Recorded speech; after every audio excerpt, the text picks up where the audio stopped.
fiquei, meu Deus do céu, o que que eu vou fazer? E na época eu tinha entrado no mestrado e eu já tinha bolsa do mestrado. Então eu tive que optar, ou eu ficava com a bolsa ou eu ficava com o meu salário do cargo público. E aí foi uma indecisão, porque eu falei, gente, eu vou largar esse cargo porque eu não sei, eu não consegui dar aula, eu vou fazer o quê? Aí eu tenho até uma foto, né, deles todos sentadinhos, assim, lendo um livro. Eu falei, gente, eu cheguei no meu auge. Eu consegui o milagre da comunicação com esses meninos e consegui o silêncio. Uma turma, assim, de 30 meninos de 6º ano. E quem dá aula em 6º ano sabe como que é. As meninas têm 10, 11 anos, eles estão ali quase na pré-adolescência. Então, conseguir que eles fiquem sentados, quietos, lendo um livro, é um milagre. Então, quando eu consegui isso, eu falei, pronto, eu consigo daqui para frente fazer o que for necessário. Mas assim, foi um ano muito desafiador, porque primeiro ano de você estar dentro de uma sala de aula, tudo muito novo, você aprender a lidar com cada realidade ali desses meninos. Então, pra mim foi muito desafiador, mas falei, não, é isso mesmo que eu quero. Eu estava muito animada a conseguir os resultados com esses meninos.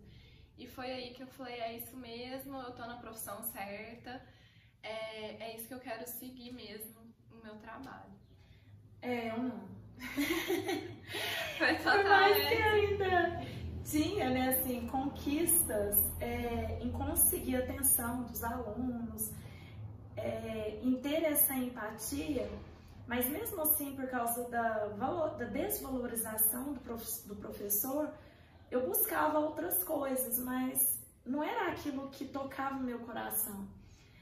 E para eu chegar num ponto em que eu percebesse isso, demorou. Eu comecei a dar aula e depois de uns 5 anos que eu fui perceber isso. E durante esses 5 anos eu tinha conquistas, mas eu também tinha muito estresse. Então, por exemplo, no primeiro ano que eu dei aula, que também foi numa escola de periferia, e eu sempre falo assim, a gente precisa entender o contexto do aluno, do adolescente, na verdade, para eu conseguir atingir o que eu quero. O jeito de falar, o jeito de lidar com cada situação. Eu não posso só entender aquele momento ali, o que está por trás daquilo ali, é o que vai fazer o teu sucesso. Então, teve uma situação que até hoje eu lembro muito bem, que era um aluno de 6º ano, gente, e ele não tinha feito várias coisas que eu já tinha pedido. E eu cheguei perto da carteira dele, eu coloquei minhas mãos assim para trás, porque eu falei assim, eu vou avançar nesse momento, eu não vou aguentar. E eu gritava tanto na cabeça dele. Eu falei, não, eu não mereço isso, eles não merecem uma pessoa descontrolada desse jeito. E ele não tinha culpado, a culpa não era minha nem era dele, era uma falta de preparo, na verdade, né? Uma falta de preparo mais da minha parte do que da dele até. E aí, quando eu me desgastava dessa forma, quando eu tinha que gritar, quando eu tinha que ter essas atitudes, isso me deixava muito para baixo, porque a gente tem um gasto de energia nessas situações que você, depois parece que você fez até atividade, assim, física, o tanto que você fica cansada. E os anos foram passando e eu continuava ali na educação. E eu tinha vários sonhos, né? Assim como você, de trazer coisas novas para dentro da sala de aula, de fazer projetos, porque para mim só ensinar o conteúdo que era de ciências, para mim era muito pouco, porque eu via necessidade, eu via urgência daqueles adolescentes de aprenderem coisas da vida, de aprenderem valores, e que os pais não estavam preparados para isso. Então, eu percebia isso, eu falava, gente, eu preciso fazer alguma coisa. Eu começava a fazer alguns projetos, fui trabalhar em outras escolas, né? E cada escola era uma situação diferente, cada escola era uma realidade diferente e que me exigiam coisas diferentes para aquele momento. Então, isso foi tendo uma exigência da minha parte muito maior para eu conseguir o resultado que eu queria. Porque a cada ano eu parava, fazia um balanço no final do ano e eu pensava, gente, esse ano eu consegui isso e já tá ótimo. Né? Que era essa comunicação com os adolescentes, era essa percepção do emocional deles. E só te cortando, mas essa questão da percepção, ela é tão forte, porque nesse primeiro ano, na verdade eu já estava no 2º ano dando aulas. E eu também estava numa outra escola, porque eu trabalhava em 2 escolas diferentes. E uma dessas as 2 eram escolas de periferia. E eu tinha um público muito forte numa dessas escolas de alunos de abrigo. Só que a gente não é informada. Então, em muitas escolas há uma negligência nesse ponto. Não tem essa comunicação entre professor, coordenação e direção. Então, e eu ia uma vez na semana nessa escola. Então, eu não tinha muito, eu não sabia o nome de todos os alunos, o que faz muita diferença quando você trata o adolescente pelo nome, pela importância que ele tem. Com certeza. E aí eu lembro de estar numa sala de 6º ano muito difícil mesmo, que os meninos não tinham respeito, e eu tinha muitos alunos de abrigo nessa sala, só que eu não sabia. E aí uma vez um menino fazendo muita bagunça e não queria sentar, não queria prestar atenção, então, e é assim, quando o aluno ele não segue a nossa, digamos assim, não nos respeita, a sala inteira não respeita. E aí esse mesmo aluno falando e super mal educado comigo, eu falando, por favor, vamos sentar para prestar atenção. Ele falou assim, não vou sentar. E andava e virava as costas. E a gente sabe que, né, você que tem um filho adolescente, quando seu filho revira o olho, ele finge que não te escuta, isso dá vontade de voar em cima do menino. E a gente, como professora, a gente também tem essa vontade, mas a gente não pode. 2 vezes mais do que o pai, não pode. Então, assim, a nossa vontade é de pegar o menino e sentar ele ali, você vai sentar assim. Mas a gente não faz isso jamais. E aí eu falei pra ele, eu vou chamar seu pai nessa escola. Ele virou pra mim e falou assim, se você achar ele... Nossa! Na hora, eu falei, gente do céu, eu fiquei muito mal. Eu fiquei muito mal nesse dia que eu falei, eu não sabia do histórico do menino. E tem professor que acha que não tem obrigação de saber, mas é um erro. Porque, por exemplo, esse menino eu tinha que lidar com ele de uma forma diferente. Com certeza. Ele era um aluno que tinha sofrido abuso e ele tinha só 10 anos. E o diferente não é você lamber a ferida dele, exatamente, né? Não, você mas ter dó. É ter aquele um olhar outro diferente. olhar, né? Porque, por exemplo, é um aluno que não sabe, os pais, né, abandonaram. Eu não sei se um era traficante, uma coisa assim. Era uma história muito trágica para uma criança de 10 anos. E quando ele me falou isso, a partir desse momento eu falei, gente, eu estou lidando com indivíduos. Não é uma sala de 30 meninos, é ele, é fulano, é ciclano. E essa percepção, ela não precisa existir só numa sala de aula, ela tem que existir em qualquer contexto. Principalmente quando você lida com adolescentes, com pré-adolescentes, com crianças. Então, o dia que esse menino falou isso pra mim, eu falei, meu Deus do céu, eu tenho que mudar a forma que eu lido com cada um. E esse é um processo, porque a gente não aprende isso em lugar nenhum. Então, por isso que a nossa comunicação hoje, que ela é tão eficiente com os adolescentes, ela começou com muitos problemas. A gente não saiu do nada falando, nossa, eu sou muito boa para falar com adolescente, todo mundo me respeita. Jamais, a gente foi criando técnicas que hoje a gente vê que dá certo, tanto com pais que estão ali, né, no dia a dia com os adolescentes, quanto para profissionais, quanto para nós. Porque é desafiador para os 2 lados, mas você tem que ter uma comunicação. E o adulto, ele é o exemplo da comunicação para o adolescente. Sim. Então, é a forma com que eu falo em sala de aula, é a forma com que você, que é mãe, fala com o seu filho, que vai fazer a diferença para ele, e não o contrário. Então, quando a gente entende isso, a gente muda muito o ambiente que a gente vive, que é o que a gente faz, né, diariamente. E é o que a gente sempre fala para as mães. Olha, você vai fazer isso que vai dar certo. Muitas falam, mas é só isso, né? Porque é tão simples, mas é tão eficiente. Muito. E é muito interessante porque é uma questão que eu percebi que quanto mais limites eu colocava, mais respeito eu tinha.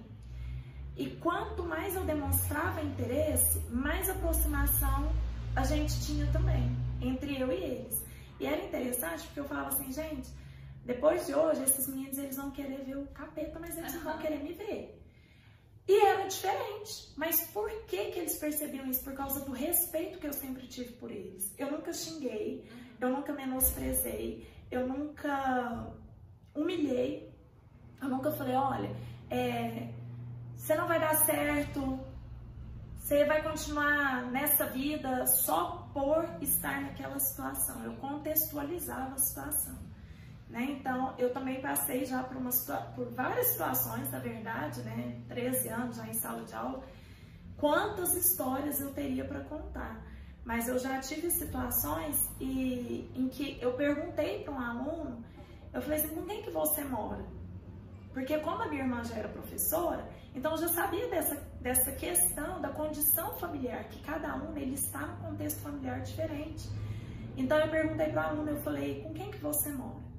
Eu moro com a minha mãe e com o meu padrasto. Você tem irmãos? 6. Cada um de um pai. Era quase que isso. Eu sei que cada um, eles não eram filhos do mesmo pai, da mesma mãe. E eu comecei a perceber que os alunos que eu tinha problemas, o que seriam esses problemas? Alunos que não tinham interesse, alunos que não faziam o que eu pedia, alunos que às vezes eu chamava o responsável na escola e ele não ia. E eu percebi que eles tinham uma história, eles tinham um motivo para aquilo, não era só a irresponsabilidade, porque é muito fácil eu falar isso. Ah, você não fez porque você é incompetente, porque você é irresponsável, porque você não quer. Isso era muito mais simples para mim, mas eu sempre tive isso dentro de mim.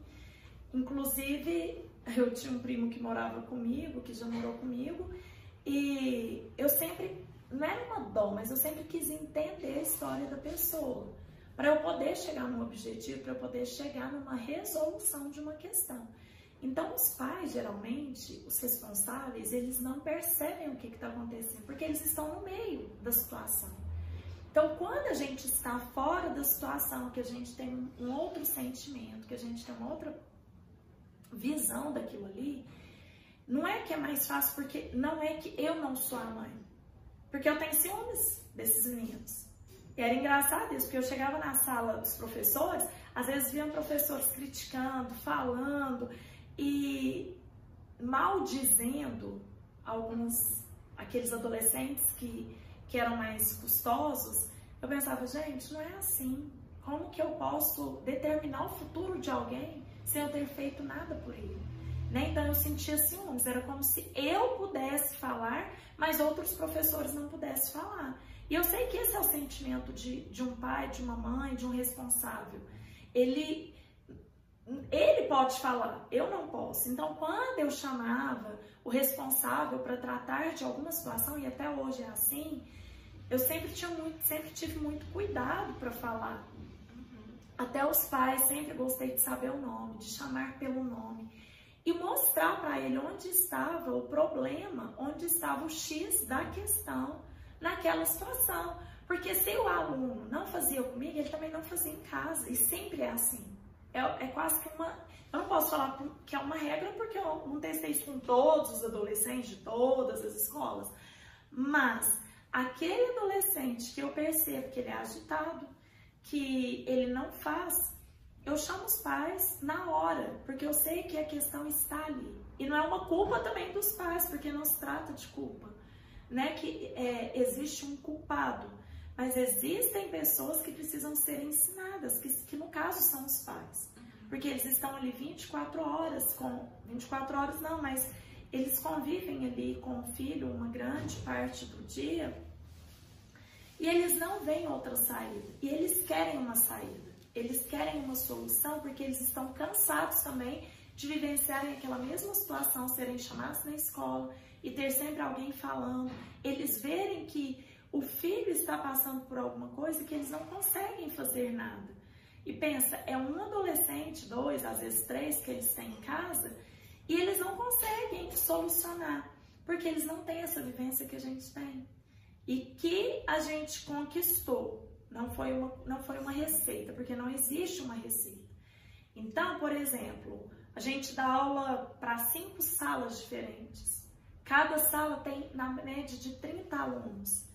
Se a gente for somar quantos adolescentes já passaram por nós, quantas situações a gente já vivenciou, por exemplo, adolescentes que engravidam, adolescentes que são violentadas sexualmente em casa, adolescentes que não têm perspectiva nenhuma. E quando você consegue trazer isso para o adolescente, não tem dinheiro que paga, não tem nada que paga.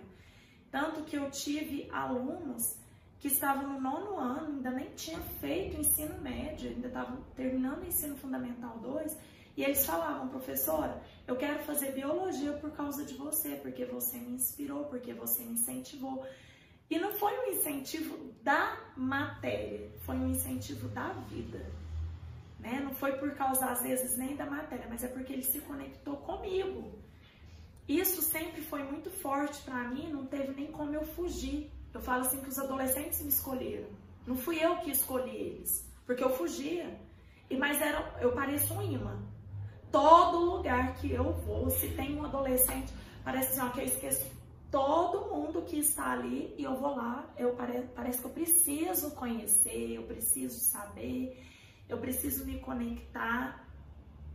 E isso foi difícil para mim até a gente se conhecer, né, Lu? Porque parecia que eu remava contra a maré.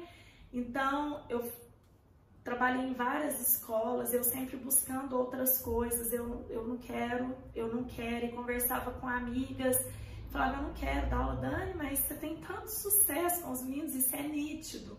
Então, quem estava fora da situação via que aquilo ali era o meu trabalho, que era um dom, mas eu não conseguia perceber isso.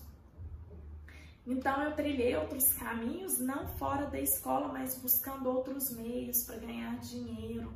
Mas eu tinha dentro de mim que ganhar dinheiro era muito pouco, né? Diante de tudo que estava acontecendo, era muito pouco para mim. E foi no ano de 2009, quando eu fui trabalhar na escola que eu trabalho hoje, e assim, foi um ano muito marcante para mim, porque as aulas começaram em fevereiro, eu faço aniversário em março, e todas as salas quiseram fazer um aniversário para mim, quiseram fazer uma festa surpresa para mim. Eu falei, gente, esse negócio é muito louco. Como que eu consigo fazer isso em tão pouco tempo? Esses meninos nem me conhecem direito. Mas o que eles percebiam em mim? O respeito, o jeito de eu falar. Às vezes eu gritava, e quando eu gritava eu não gostava, e eu precisava aprender como que eu ia fazer isso. E os anos foram passando, e eu percebi, gente, eu preciso achar alguma coisa para eu trabalhar com esses meninos, porque realmente era isso. Era isso que eu queria. Eu sempre pensava, eu vou fazer E nesse ano de 2009 eu fiz um trabalho de sexualidade com eles. E foi um marco nesse ano para eles. Porque eu pesquisei, eu lia muito, buscava em livros, buscava em pesquisas como que eu podia trabalhar a sexualidade. E como que eu descobri que eles precisavam disso? Pelos relatos que eles traziam, pelo comportamento que eu observava, onde começava a despertar esse interesse por namoro, atração, né, por outro indivíduo, uma atração amorosa, uma atração física. Gente, eu preciso muito ajudar esses meninos, porque daqui a pouco tem menina aí engravidando, essas gravidezes que não são planejadas, e aí eu pesquisei e eu fiz do meu jeito. Não foi um jeito de alguém que falou, olha, faz desse jeitinho aqui, segue esse passo a passo. Não teve. Eu que criei o meu passo a passo, eu que criei o meu jeito. E foi muito bom, porque isso agregou muito valor para mim. Eu agreguei valor para eles, mas eles também agregaram muito valor para mim. Então, saber como que um adolescente se comportava e um adolescente, saber quais eram os interesses, qual era a dor deles, saber me comunicar. Saber comunicar a sexualidade para eles, isso foi fundamental para mim. E não foi fácil. Não foi fácil porque às vezes eles contavam coisas e eu fazia... cara de paisagem. Era cara de paisagem mesmo. E por dentro eu falava, meu Deus do céu, agora é outro desafio. Eu preciso saber como que eu vou fazer com isso. E assim eu fui criando jeitos e percebendo como que ia ser melhor, como que funcionava e como não funcionava até para os pais. Porque quando eles vinham, né, na escola, eu falava e depois eles trazem um retorno. Nossa, Daniela, você não sabe o tanto que foi bom aquilo que você me falou, você não sabe o que eu tenho conseguido. Lá em casa as coisas mudaram. Falava o nome do filho dela, né, que geralmente iam mais mães na escola. E isso me deixava muito feliz e foi o que me deu ânimo e fôlego para continuar. Que eu falei, não, realmente não tem como eu fugir mais. Mas eu preciso de algo maior do que só dar aula. Porque existem N adolescentes por aí e eu queria gerar essa transformação para todas, para a maior quantidade de famílias possível, né? E aí eu surgi. Aí Ainda bem, né, Lu, que você surgiu. Ainda bem. E aí a gente, nessa escola que a Dani trabalha, hoje que também eu trabalho, eu estudei nessa escola. Eu fiz os 8 anos. Não que eu seja mais velha. E eu fiz 8 anos do ensino fundamental nessa escola, então eu tinha um carinho muito grande por ela. E deu muito certo, né? O destino fez com que eu voltasse para a escola. E aí, quando eu já estava na escola, a gente se conheceu, que ela já trabalhava lá. E coincidentemente a gente descobriu que a gente era vizinha. Morava na mesma rua e moramos ali uns 2 anos sem nos conhecer. Sem nunca termos nos visto. A gente foi se ver na escola, se conhecer na escola. E aí a gente, né, virou uma amizade muito grande, os planos eram os mesmos, as ideias, essa vontade de projetos de inovadores, mudar a educação. Então a gente se encontrou assim. E aí começamos a desenvolver novas ideias para trabalhar com os adolescentes. E o que a gente foi percebendo? Que havia uma necessidade muito grande por mais informação e como saber trabalhar com adolescentes, como lidar com essa fase, como lidar com os desafios. Então a gente chegava ao ponto do pai e a mãe nos procurar na escola e falar: o que eu faço? Meu filho tá assim, assim, eu não sei o que fazer. Pais às vezes que não eram pais mais de primeira viagem, mas eles não sabiam. E chegava e falava assim: o que vocês fazem com esses meninos que eles se abrem para vocês, que eles conversam, que eles mudam o comportamento? E a gente também não sabia, porque eu falei: o que eu faço? Eu faço, é natural, né? Claro que com a prática ali do dia a dia foi melhorando. E aí, com essa busca de, nossa, o que vocês fazem? Como que eu posso fazer isso? Como que meu filho pode me escutar melhor? Como que eu lido com a questão do celular? Enfim, todas as questões, né, que você vivencia. A gente começou a buscar formas de trazer mais informação para esse pai, para essa mãe. E fomos atrás de cursos, de especializações, de coisas que pudessem enriquecer o nosso estudo e a nossa prática, para que a gente ajudasse cada vez mais os pais, principalmente também os adolescentes, né? E aí encontramos uma formação em coaching, que é uma coisa muito nova ainda. O coaching, ele virou assim uma moda também, que é uma crítica que a gente tem, que existem profissionais e profissionais, né? Então muita gente hoje faz a formação, beleza, sou coach.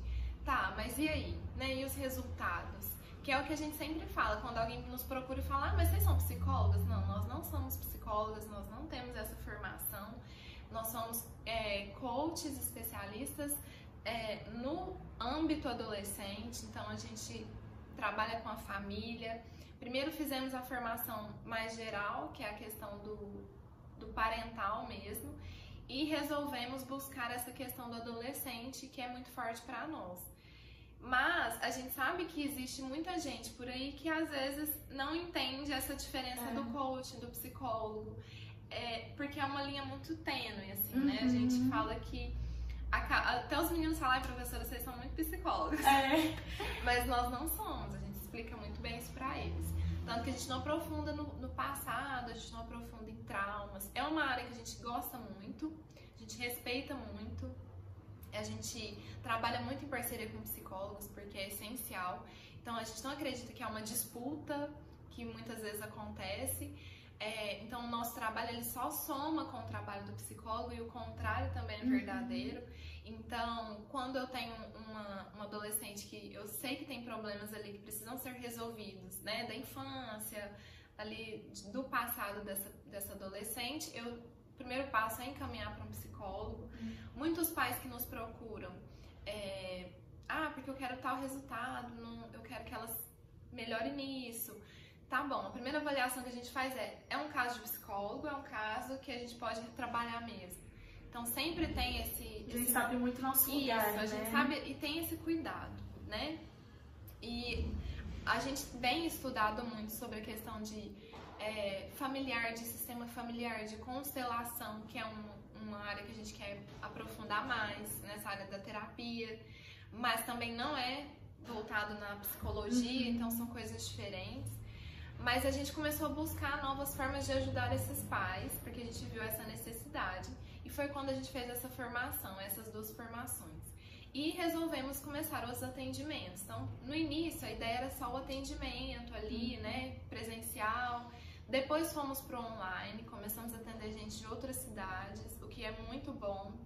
O online facilita muito, porque não muda em nada. Tem gente que acha que muda, mas não muda. E a gente também resolveu transformar isso em cursos. Trazer essas informações, esse acompanhamento, para que chegue a mais pessoas, para que chegue a mais mães, a mais famílias, porque a gente sabe o tanto que é necessário. E a prevenção é necessária. Então não adianta você estar ali no olho do furacão e falar: meu Deus, eu preciso que resolva esse problema que meu filho adolescente está indo para o mundo das drogas. A gente bate muito na tecla da prevenção. Então a mãe que tem um filho pré-adolescente está na idade ideal de começar a buscar essas informações sobre adolescência, de ter acesso ao nosso curso, de ter acesso ao nosso acompanhamento, porque é muito melhor você estar bem informada antes, né? Igual quando você vai engravidar, ali você vai buscar livros, você vai buscar o pré-natal. Então a gente fala que é uma pré-adolescência mesmo, que você faz quando você busca informações antes de ter o seu filho na adolescência. Porque sim, não é fácil, é muito desafiador, a gente trabalha todo dia com adolescente, a gente vê e fala: meu Deus, não é fácil mesmo que os pais passam, porque é uma transformação gigantesca e falta mesmo esse acompanhamento, falta esse aprendizado, porque você não nasceu pai de adolescente, a gente sempre fala isso. Você não nasceu mãe de adolescente, então você precisa reaprender mesmo. Como ser mãe de adolescente? Eu sei ser mãe de criança, vamos ser mãe de adolescente. Depois é uma nova mãe pro filho adulto, né? Então isso precisa sim de informação. E isso é muito importante. Então a gente começou a trabalhar junto nessa época porque as ideias casaram, assim, a gente quer mudar a forma como a adolescência é vista mesmo hoje. Até porque tem pouquíssimas informações, né? Hoje ainda a gente consegue ter mais acesso a mais informações, mas ainda é pouco pela quantidade de problemas que existem. Então é muito fácil, às vezes, as pessoas julgarem sem conhecerem. Então uma coisa que chega quase que nos estressar, essa seria a palavra, é quando nós vemos pessoas falando do que elas não conhecem, até pais mesmo. Então, às vezes, chegam pais lá na escola que a gente tem que falar: olha, o caminho não é esse. Porque a gente já tem a experiência. E é como eu tinha dito anteriormente: ah, Daniela, mas você não é a mãe, você não sabe o que eu passo. Eu não sei enquanto amor de mãe, mas eu sei o que acontece. É a mesma questão, por exemplo, eu não preciso estar no seu lugar de mãe ou de pai para eu saber o que você está vivenciando ali. Eu sei o que você tem que fazer para você conseguir o objetivo que você quer, sem perder essa condição de mãe, de mulher, sem perder a sua autoridade, porque é isso que eu vivo todos os dias.